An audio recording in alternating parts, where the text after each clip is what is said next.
aspect in his laws of the universe, which he explained in probably the best way that I've ever heard anyone explain, barring Lao Tzu perhaps. But Lao Tzu's is also theoretical when he comes to the Tao, because he says you can only experience the yin and the yang, and the other is beyond the perception of words. And so, although it's a reality that governs the whole of nature, he says you can't deal with it, or you can't imprison it, you can't contain it, it slips through your fingers, all those things. He's absolutely right, because that's the nature of consciousness. The more you try to contain consciousness, the more you limit yourself. So I see what the church has done is put limits on everything, God included, and tried to contain God so the priesthood could have power. And so they got everyone to confess their sins so they could control the local population, and know what everybody's doing, tell everybody what to do, and get into the act through intervening and claiming that they had the power to be for Christ, to have a direct link with Christ, who would then link you up with God. Well, Jesus never said any of that. An organization. Jesus said you don't need the priest. You need a direct relationship with God, and that's the only real knowledge you'll ever have. But Christ referred to God as his Father, as far as we know. Because that was a Jewish concept, in a sense. The male dominance of society required him to speak in the language that the people would understand it. If he said mother, they wouldn't understand. So do you think that was just a cultural surrendering? It's something handed down, as don't forget that he came into a society that had 100 years of the teachings of King David. And David's origin was 1,000 years after Moses. So everybody knew all the answers by the time he came. So you didn't have to have, you just went to a rabbi, he'd tell you the stock answer, and his way was saying that's not worth anything, because it's just teaching the form of religion and not the spirit of the law. So his spirit of the law is all enshrined in the Lord's Prayer, if you understand the Lord's Prayer, but most people don't. See, if they knew the original language he spoke, the Aramaic, and hear him say the Lord's Prayer in Aramaic, it would sound totally different.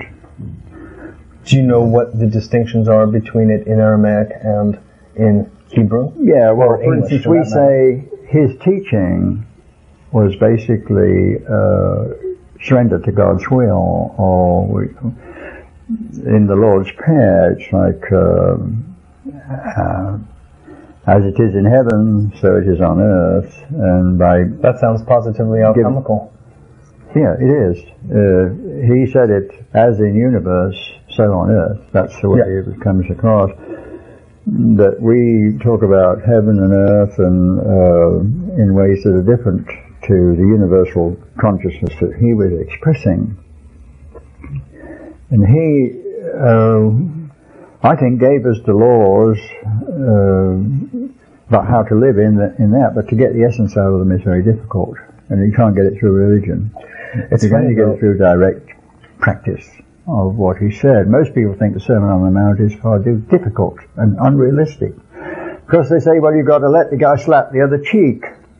This is not what he's talking about. That's a metaphor for being yielding and bringing the goddess way of peace and beauty, and try and get the change that way, even with someone who's angry with you and is willing to hit you. He says you'll not get any further by hitting back or reacting. He's challenging He's saying you'll only get somewhere when you... An eye for an eye. Well, yeah, when you realize that it's not energy efficient to create a war, even if the other guy wants war.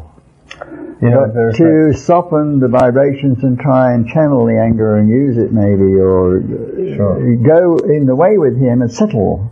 Do you know the quote of Zero Mostel from Fiddler on the Roof in conjunction with this idea? He said that if we really lived by the idea of the Old Testament, of an eye for an eye and a tooth for a tooth, we would have a world full of eyeless, toothless people. That's right, we would. Well, that's what we got, a lot of those. We do. A lot without heads in Bosnia. Eyeless, toothless, and headless, not to mention heartless. We're doing something about that, folks. In fact, maybe we ought to introduce you at this point. Okay. We are speaking, and then we'll pick up where we left off. We're speaking with Christopher Hills today on A Better World, with your host, Mitchell J. Rabin, and welcome. Glad that you're with us. Dr. Hills is a very interesting man, as you have already begun to witness.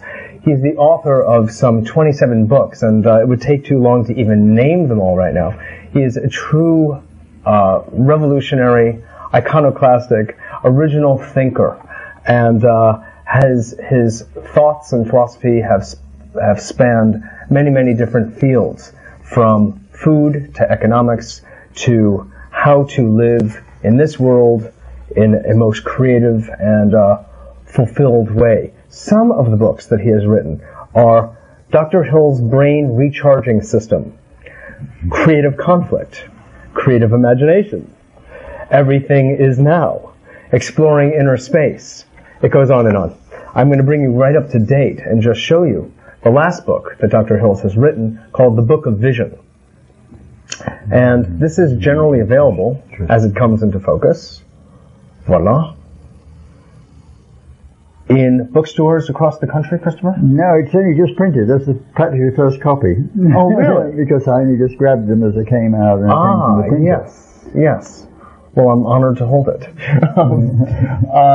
Will it be available, however, in bookstores across the country? This is a vision of a certain company I formed to feed the hungry many years ago and ship Spirulina. We brought it to this country in Japan as a food, and I thought for 15 years I studied it as an answer to the hungry and put factories in the different countries. And so this is a book about the vision of that company and how it can change ourselves by not only eating the products of nutrition, which are advanced products,